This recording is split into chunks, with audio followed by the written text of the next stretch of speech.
When a game gets announced, your first feeling is, okay, are people going to like this? Are people going to get excited about this? You've got a secret. A little bit of a secret, and you want to share it with everybody because everyone's going to be super excited once it comes out. The atmosphere in the office is just incredibly hectic. I had a little bit of anxiety because that's normal, because that's what happens when you're about to announce something. Everybody here is excited about this. The real question is, are they going to appreciate it for what it is?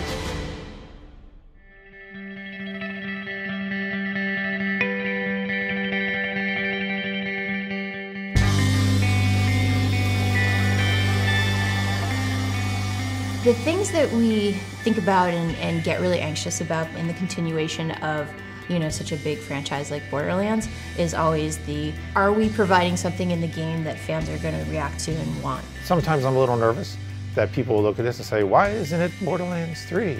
Because we wanted to tell more stories that take place in the world that's here. And also between Borderlands 1 and Borderlands 2, we're trying to give them something for everyone who still has their consoles and still wants to play more Borderlands, I have no idea. Because I know we wanted to do something with the Bandit Bus. That was always the intent there, was that they made something. This takes place chronologically after Borderlands 1.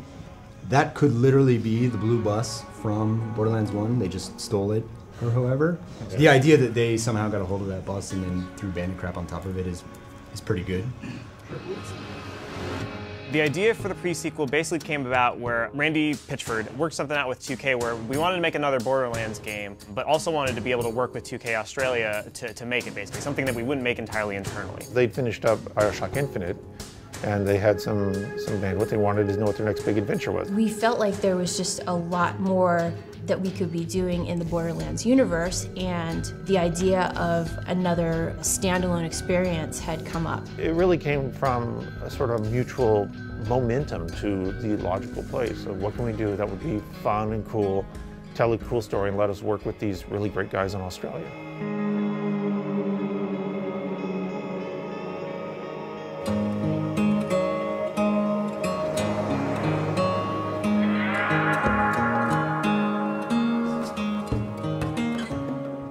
If we continue with that flip, here it won't be able to aim at you, it won't be able to shoot at you because it's not facing you. Yeah.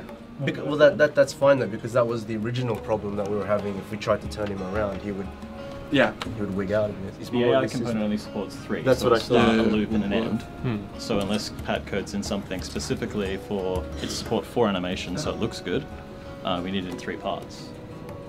But that's why I was saying 2K Australia was actually formed as Irrational Games Australia way back in 1999. We're celebrating our 15-year anniversary this year, same as Gearbox. It's a kind of a funny coincidence. We just kind of wrapped up 10 years of development on BioShock 1, 2 and BioShock Infinite last year, and that's when we came about working on this game, Borderlands the pre-sequel. The way it generally works is I think a lot of the design and narrative stuff is handled over here. We have a lot of really talented art guys over in Dallas who handle a lot of the direction, which we then kind of implement over here. So there's a lot of different studios working on this, and we have to sort of juggle between it, but it seems to work pretty well. We've found a lot of similarities between the way we work, to the point where our strengths just come out naturally. I never would have expected that Australians would get along really well with Texans. There's just something between our 2 studios. We seem to get each other pretty well. It's very important that we reach our goals every week, because at this point there's nothing that we can say, oh, well, we keep it for later, we'll see that later, because there won't be any later. If there's a time in the project where everybody needs to give everything, it's right now.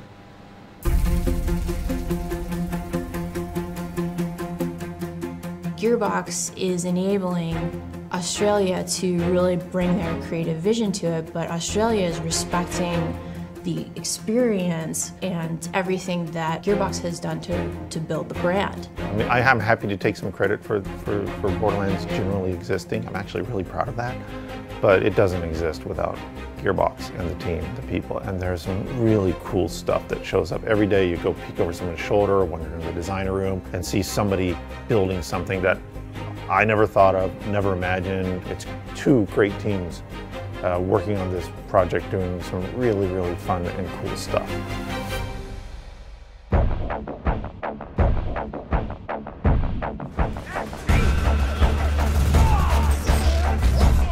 between Borderlands 1 and Borderlands 2, we have this really interesting story that we've never told. There are a couple of quests in this game that are just ridiculous. In Borderlands 1, the moon is a solid piece of rock. In Borderlands 2, it's all cracked and damaged. There's a space station up there. Handsome Jack is taking charge. It's fun delving into his character and getting to see another side of Jack and understand his story. I'm super stoked to bring that story to the players.